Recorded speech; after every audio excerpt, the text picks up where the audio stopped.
माझ्या महाराष्ट्रातील बांधवांनो, भगिनींनो आणि मातांनो, नमस्कार. जय महाराष्ट्र. आज 20 तारीख आहे.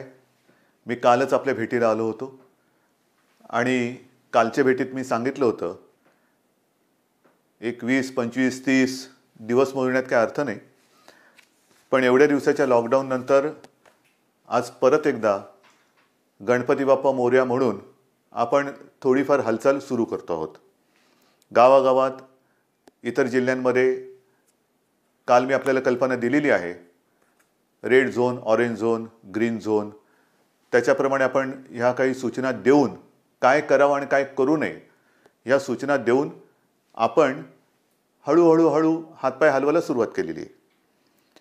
असा कृपया कोणी समज करून घेऊ नका की आता संकट टळले. लॉकडाऊन काय उठवलेला नाही, अजिबात नाही.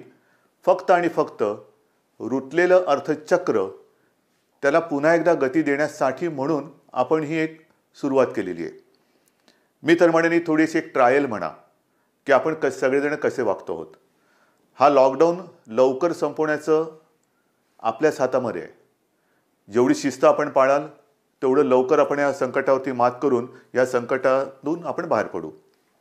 आज देखील मला काही ठिकाणावरनं माहिती मिळते की जणू काही लॉकडाऊन उठवलेलं आहे अशा पद्धतीने गर्दी व्हायला लागली. अजिबात नाही चालणार. जर का अशी गर्दी व्हायला लागली, सोशल डिस्टन्सिंग हे जर का पाळलं गेलं नाही, तर मग कदाचित परत आपल्याला निर्बंध अधिक घट्ट करावे लागतील आणि एकूणच आपल्या हालचालींवरती पुन्हा काही दिवसांसाठी बंधने टाकावी लागतील. आणि म्हणून मला असं वाटतं ही जी काही बंधन आहेत त्यातली शिथिलता आहे. आपण पूर्ण बंधनमुक्त झालेलो नाही आहोत आणि ते केवळ आणि केवळ आपल्यासाठी आहे. आज मी पुन्हा एकदा आपल्यासमोर आलेलो आहे. याचं कारण असं की गेले जवळपास महिनाभर, म्हणजे अगदी दिवसांच्या हिशोबात बोलायचं झालं तर आज महाराष्ट्रामध्ये पहिला रुग्ण सापडल्यानंतर 6 आठवडे पूर्ण होत आहेत.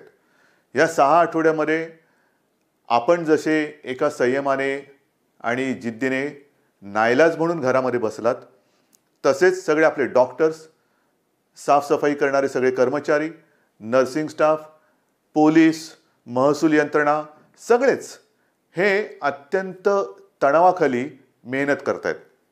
मग कुठे गर्दीला थोपवणं, कुठे आपली अन्नधान्याची जी काही साखळी आहे ती सुरळीत चालू ठेवणं, या सगळ्या गोष्टी आपण करतो. मी पुन्हा म्हणजे एका गोष्टीची पुनरावृत्ती नाही करत आहे सांगण्याच्या बाबतीमध्ये. सांगण्याचा मुद्दा काय आहे की करोना विरुद्ध युद्ध ही आजची आपली प्राथमिकता आहे. आणि हे करत असताना काही गोष्टी अशा घडतात की त्या लांछनास्पद आहेत. काल दुपारनंतर अचानक सगळीकडे बातमी झाली पालघर, पण एक घडलं हे 16 तारखेला घडलं. यापूर्वी देखील गेल्या 5 वर्षात अशा काही घटना ज्याला मॉब लिंचिंग म्हणतो. मॉब लिंचिंग हा शब्द गेल्या काही दिवसात हा आपल्याला कळलेला आहे की कुठे इतर राज्यात सुद्धा कशामुळे मॉब लिंचिंग झालं. कारणं वेगवेगळी असतील. त्या कारणात आता मी जात नाही, मला राजकारण आणायचं नाहीये. पण गेल्या 5 वर्षात सुद्धा काही ठिकाणी आपल्या राज्यामध्ये हे मॉब लिंचिंग झालं, जे होता कामा नये. ही आपली संस्कृती नाही.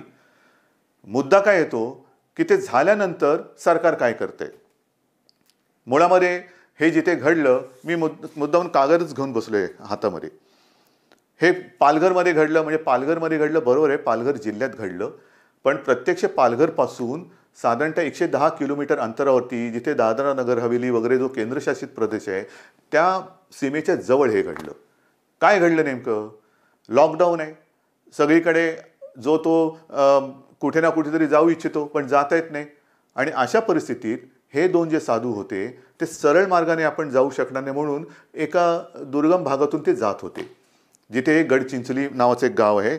गडचिंचली गाव मी आपल्याला सर्वांना खास करून ज्यांना असं वाटते की हे मुद्दामून काहीतरी घडवलं गेले, हे 2 धर्मातलं काहीतरी आहे, त्यांना सांगू इच्छितो की आपला हा लॉकडाऊन उठवल्यानंतर मुद्दामून गडचिंचली गावात जाऊन बघा हे गाव नेमकं कुठे आहे. पालघर पण पालघरमध्ये हे गाव कुठे आहे? अत्यंत दुर्गम भागामध्ये हे गाव आहे. म्हणजे पाडा येतो, एक पाडा. तिथपासून एक साधारणतः काही मीटरवरती ही दादरा नगर हवेली म्हणजे सिल्वास वगैरे तो जो काय सगळा केंद्रशासित भाग येतो त्याची ही हद्द तिथून सुरू होते. त्यावेळेला असं झालं की हे 2 जण हे गुजरातमध्ये चालले होते. दादरा नगर हवेली त्या बॉर्डरवरती त्यांना अडवलं गेलं. अडवल्यानंतर त्यांना परत पाठवलं गेलं आणि परतत असताना हा जो काय सगळा परिसर आहे हा परिसर हा अत्यंत मी म्हटलं तसं दुर्गम आहे. तिथे गैरसमजुतीने त्यांच्यावरती हल्ला केला गेला आणि त्याच्यात दुर्दैवाने त्यांची हत्या झाली. पण हा जो परिसर आहे, मग आता मला ह्याच्यात दुसरं कोणत्याही नाही, पण समजा ह्या काळामध्ये आपण सगळ्यांनीच जर का माणुसकी पाळली, अगदी दादरा नगर हवेली जिथे त्यांना अडवलं गेलं तिथे त्यांना अडवून रात्रभर ठेवून दुसऱ्या दिवशी जर का महाराष्ट्र सरकारकडे चौकशी केली गेली असती किंवा रीतसर सरकारच्या ताब्यात त्यांना दिलं गेलं असतं तर त्यांच्यावरती ही पाळी आली नसती. पण केंद्रशासित प्रदेशात सुद्धा त्यांना प्रवेश नाकारला गेला, तिथून त्यांना परत पाठवलं गेलं आणि परतत असताना तो जो परिसर आहे, मग त्याची सीमा ठीक आहे, महाराष्ट्राची सीमा आहे, त्या केंद्रशासित प्रदेशाची सीमा आहे, त्या परिसरात गेले काही दिवस अशी एक अफवा आहे की इथे चोर फिरत आहेत.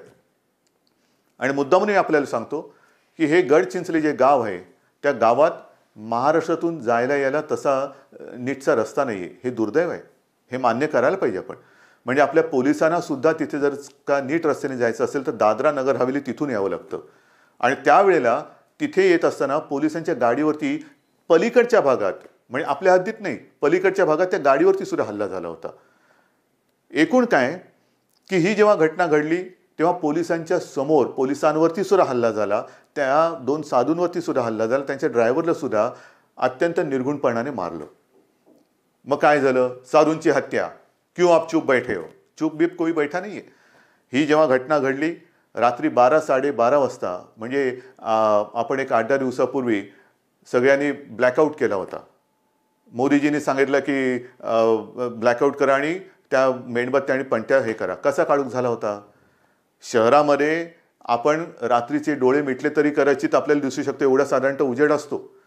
पण ह्या निर्जन आणि दुर्गम परिसरात अगदी किट्ट काळोखामध्ये हे सगळं घडत असताना रात्री 12:30 वाजता आपले तिथले SP तिथे पोहोचले, पोलिसांना सोबत घेऊन गेले, ताबडतोब बंदोबस्ताचे पोलीस तिकडे लागले आणि पहाटे 5 वाजल्यापासून काळोखामध्ये तिथल्या जंगलात आरोपींचा शोध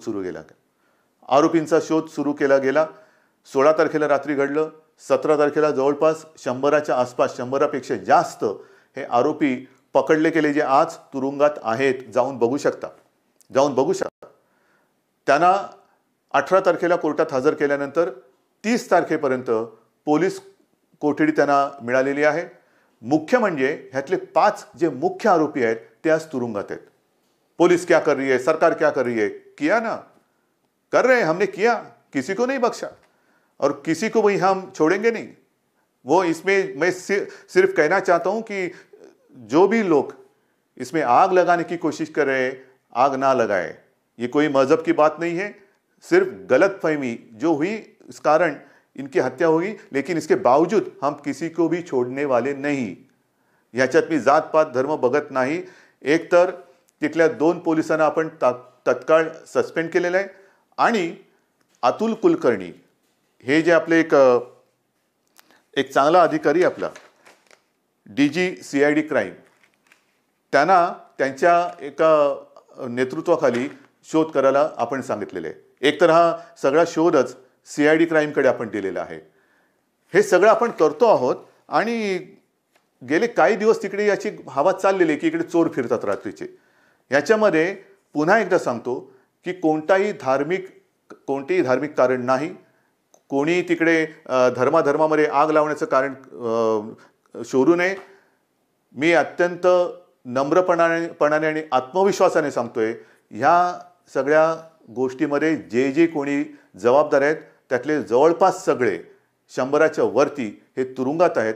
9 अल्पवयीन मुलं आहेत, त्यांना सुधारगृहात पाठवलेलं आहे आणि आणखीन काही लोक जे फरार आहेत, आजूबाजूच्या जंगलामध्ये लपलेत, काही आपल्या बाजूला असतील, काही दादरा नगर हवेलीत गेले असतील.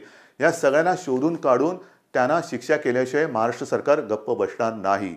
आणि म्हणून उगाचच आदळापट करण्यात कारण नहीं है. मैं फिर से एक बार कहना चाहता हूँ, कुछ लोग इसमें आग लगाने की कोशिश कर रहे हैं. ये कोई हिंदू मुस्लिम या कोई ऐसी सांप्रदायिकता इसमें नहीं है. ये हमला जो हुआ है सांप्रदायिकता इसमें है नहीं. ये दुर्भाग्य की बात है, गलतफहमी के शिकार हुए हैं, जो बहुत ही निंदनीय बात है. एक तो मैंने जैसे पहले कहा कि ये जो इलाका है आने जाने के लिए बहुत ही कठिन है, बहुत ही कठिन. जिसे मराठी में कहते हैं ना दुर्गम एरिया, दुर्गम मतलब आने जाने के लिए बहुत ही कठिनाई होती है और वहाँ जाना भी हो तो दादरा नगर हवेली से आना पड़ता है। उस रात जिस वक्त ये घटना हुई, ये जो साधु थे वो जाना चाहते थे गुजरात, उनको रोका गया। दादरा नगर हवेली जो सिलवासा वगैरह केंद्र शासित प्रदेश है, वहाँ सीमा पर उनको रोका गया, वहाँ से उनको लौटाया गया। अब ये कोई चर्चा की बात नहीं हो सकती, अगर मगर में कोई मतलब नहीं है।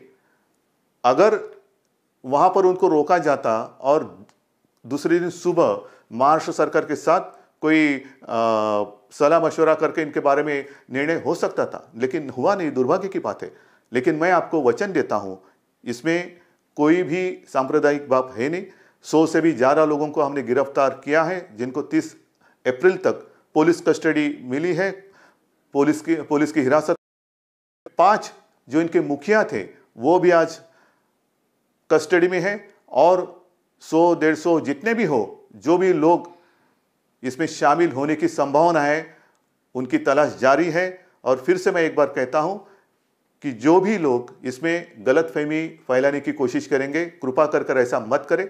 मेरी बात अमित शाह जी से भी हुई है, सुबह उनका फ़ोन था, कल योगी जी का भी फ़ोन था और उनको भी मैंने सारी बात समझाई है। अमित भाई ने भी, उनको भी पता है कि यहाँ कोई अगल बगल में ऐसी कोई दूसरे संप्रदाय या मजहब के लोग रहते नहीं है, तो इसमें सांप्रदायिकता की बात है ही नाही, ह्याच्यामध्ये धर्मांधता नाही आहे। अमित शहाशी मी जेव्हा बोललो त्यांना पण हे ते अर्थात ते देशाचे गृहमंत्री, त्यांच्याकडे पूर्ण माहिती येत असते आणि त्यांनी सांगितलं की उद्धवजी मुझे पता है यहाँ ऐसी कोई बात हुई नहीं है, फक्त एक काळजी घ्या। म्हटलं काळजी घेतलेली।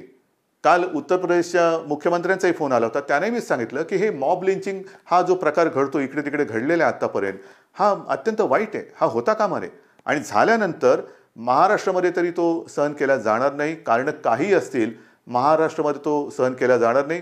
जसा पूर्वी 5 वर्षामध्ये सुद्धा काही ठिकाणी धुळे, चंद्रपूर वगैरे इथे तो घडला असेल नसेल, त्या कारणात मी जाऊ इच्छित नाही।